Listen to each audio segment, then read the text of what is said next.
Hey everyone, this next video is about universal health care. And with H.R. 1976 being introduced in the House of Representatives, and with all the people we have in our Congress and our Senate and what motivates them, we all know that this really isn't going to go anywhere. However, there is a way, I think, to get these corporatists on board with Medicare for All. And it's really common sense when you stop and think about it, as I will explain in a moment. But it's a way to make sure we have universal health care and to make sure that these insurance companies, the donors of these politicians, and the politicians themselves don't lose everything. They actually can come out either equal to or ahead on the back end. This sounds a little pro-corruption actually, but hear me out. We can deal with the corruption part at a later time, but right now this is just about how we get universal health care. So here's my plan. Universal health care obviously saves money. We all know this. The Mercator Institute, which is a libertarian think tank, did a study that showed it saving $2 trillion over 10 years. The University of Massachusetts Amherst had a study that had it saving $5.1 trillion over 10 years. There was a study, I don't actually remember where it came from, but it said we saved $17 trillion over 10 years. Bernie Sanders kind of rounded it off when he did his presidential run in 2020 and said it'll save $20 trillion over 10 years. Well, that would be wonderful, wouldn't it? Well, right now, we are paying an estimated $50 trillion, and with the COVID pandemic going on and the price gouging of all these the vaccines and everything else, you could be easily looking at like a $60 trillion healthcare tab over 10 years. So let's use that for a moment. Under the current system, we would have to be paying $60 trillion over 10 years. Now, obviously, that money is circulated throughout the rest of society. It's not just printed out of thin air. But assuming Bernie Sanders is right, and his $30 trillion, $32 trillion, whatever it was, that is about half of the current $60 trillion projection, right? So it saves money on its face. You would think that that would be enough to get these corporations and politicians to support Medicare for All, but it doesn't. They take money from these corporations. Let's use that.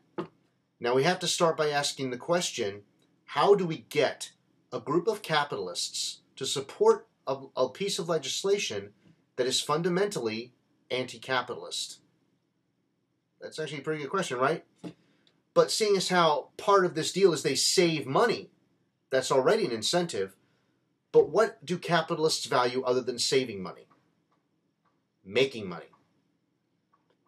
Capitalists do not concede anything without receiving something of equal or greater value in return.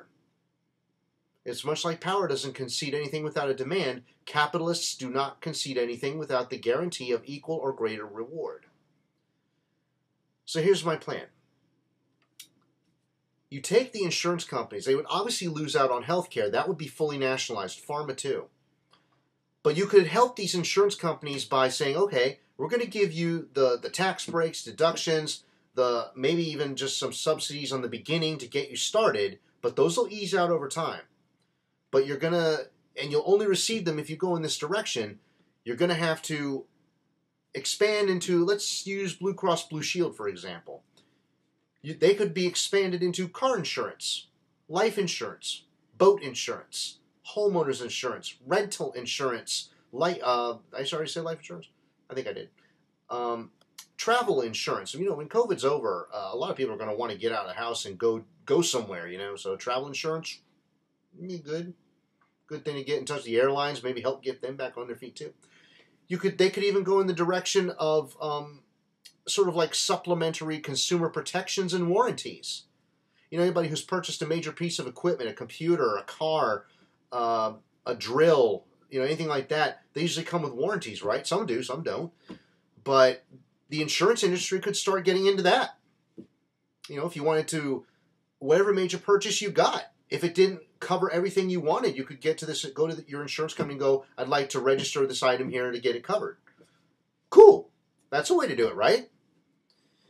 There's possibilities where you could make an arrangement where insurance companies don't have to go belly up, where they could stay afloat and then expand by going into other areas where insurance is needed.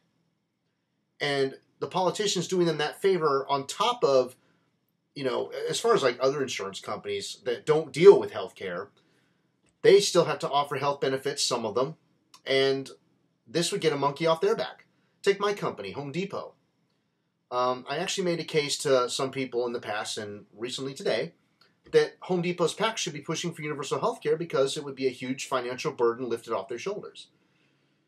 Now, what is in it for the politicians in this respect? Well, down the road, if the politicians continue to do what they're doing with their insurance companies, right, and they just say, okay, we're going to do you favors here, favors there, the usual revolving door thing, they could potentially come out on the back end of this without throwing the American people under the bus. Because what, in effect, you're doing here with these insurance companies is you're helping them to expand into multiple areas rather than just one. So you're creating competition in other insurance areas. So rather like car insurance, if Blue Cross Blue Shield and Aetna and, let me think here, Kaiser, okay? Let's say they got into car insurance, all three of them. Well, that's competition for the likes of Progressive, Geico, State Farm, Farmers, any other car insurer out there. Premiums begin to get competitive after that, right?